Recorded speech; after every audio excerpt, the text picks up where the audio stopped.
This summer, the world's greatest athletes are competing on the global stage in front of an audience of billions. They've been training their whole lives for this moment, and now you get the chance to hear their stories up close and personal. This is Nike On Air, a series about elite athletes brought to you by Nike. You'll hear from the world's fastest woman, Tatiana McFadden, the breakout breaking star, Sunny Choi, basketball legend Dawn Staley, and more. Listen to Nike On Air starting July 7th, only on the Womanica podcast feed. This summer, click into easier yard cleanup with same-day delivery from the Home Depot. Click into clearing overgrown grass or weeds with effortless gas-like power. And click into the convenience of a battery platform compatible with over 250 tools with the Milwaukee M18 Fuel Trimmer, now for just $199. Click into power with 4th of July savings now at the Home Depot. How doers get more done. Order select and stock items by 4 p.m., subject to availability. Owning a business isn't just an occupation. It's a legacy for those you want to pass it on to. At Sandy Spring Trust, succession planning is one of the many aspects of wealth services we provide. We'll work with you one-on-one to answer questions and advise you on valuations, transfer of ownership, and much more.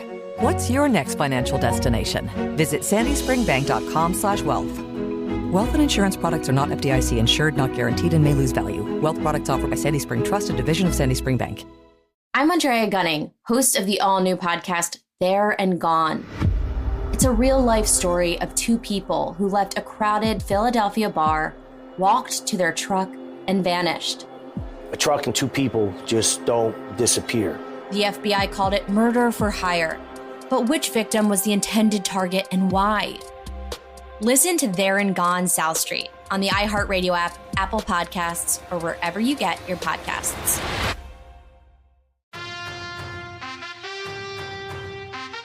Hello. From Wonder Media Network, I'm Jenny Kaplan, and this is Womanica. This month, we're celebrating the women who performed physical and mental feats in sports. They overcame societal barriers, personal struggles, and fierce competition to pursue dreams of glory. We're talking about athletes. It's the opening night of the Sydney Olympics in the year 2000. At the end of a long journey from Olympia, carried by more than 13,000 athletes, the Olympic torch has finally reached its home. A young woman clad in a white fireproof suit takes the torch its final steps. She's one of the year's most anticipated athletes, a 27-year-old Aboriginal runner.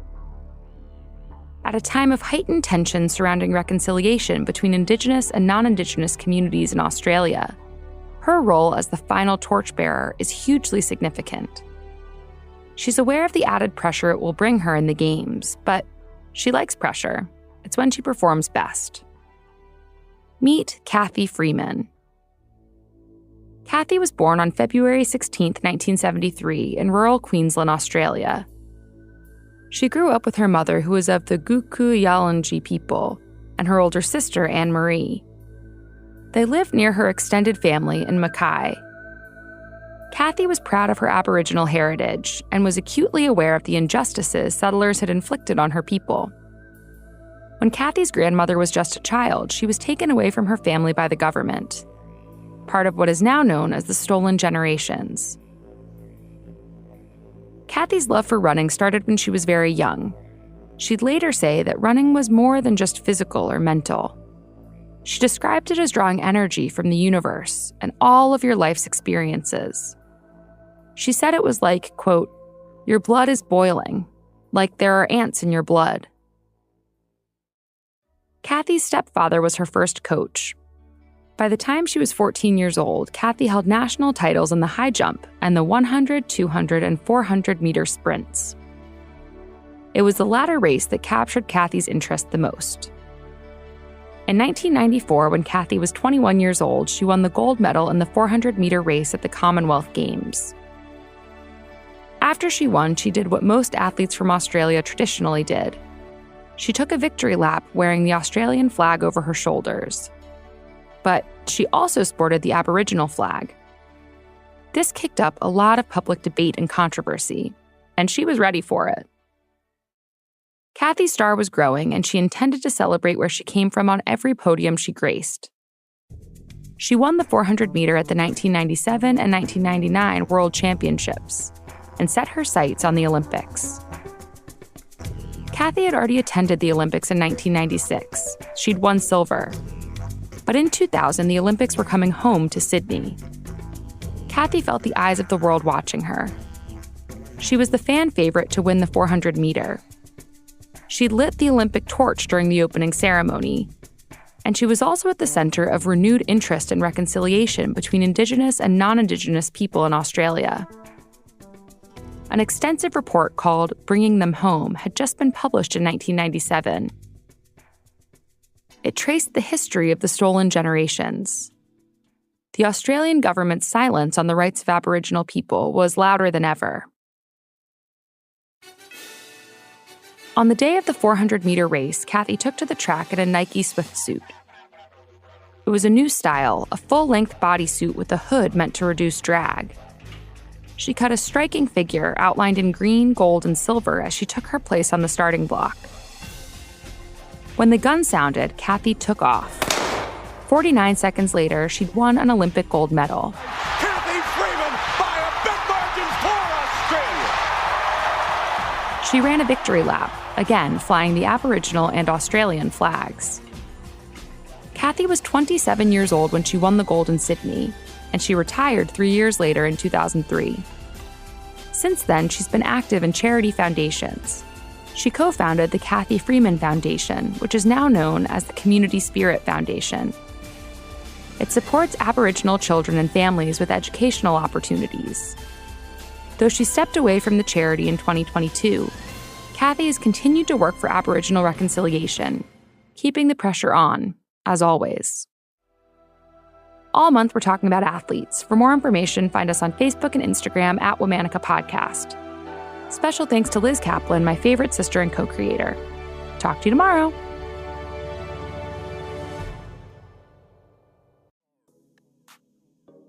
This summer, the world's greatest athletes are competing on the global stage in front of an audience of billions. They've been training their whole lives for this moment, and now you get the chance to hear their stories up close and personal. This is Nike On Air, a series about elite athletes brought to you by Nike. You'll hear from the world's fastest woman, Tatiana McFadden, the breakout breaking star, Sunny Choi, basketball legend John Staley, and more. Listen to Nike On Air starting July 7th, only on the Womanica podcast feed. Having choices is good, and checking accounts are no exception. At Sandy Spring Bank, we have a variety of checking options and make it easy to choose based on your needs. Mobile deposits and payments, interest checking, or checking with no fees or minimums. Best of all, we'll help you select the account that suits your life. What's your next financial destination? Sandy Spring Bank. Visit sandyspringbank.com/checking. Member FDIC. I'm Andrea Gunning, host of the all-new podcast, There and Gone. It's a real-life story of two people who left a crowded Philadelphia bar, walked to their truck, and vanished. A truck and two people just don't disappear. The FBI called it murder for hire. But which victim was the intended target and why? Listen to There and Gone South Street on the iHeartRadio app, Apple Podcasts, or wherever you get your podcasts. Guys, we are back. We are so excited. It is season 2 of your favorite New Girl Rewatch podcast. We have got a new season. We got a new name. We have got some of your favorite people from the New Girl universe. We've got the creator and showrunner, Liz Merriweather. We got the Max Greenfield, Olivia Munn. We also have some of your least favorites, like Jake Johnson. Lamorne. Hannah, what's up? We do have Jake Johnson, though. Yeah. Listen to The Mess Around on the iHeartRadio app, Apple Podcasts, or wherever you get your podcasts.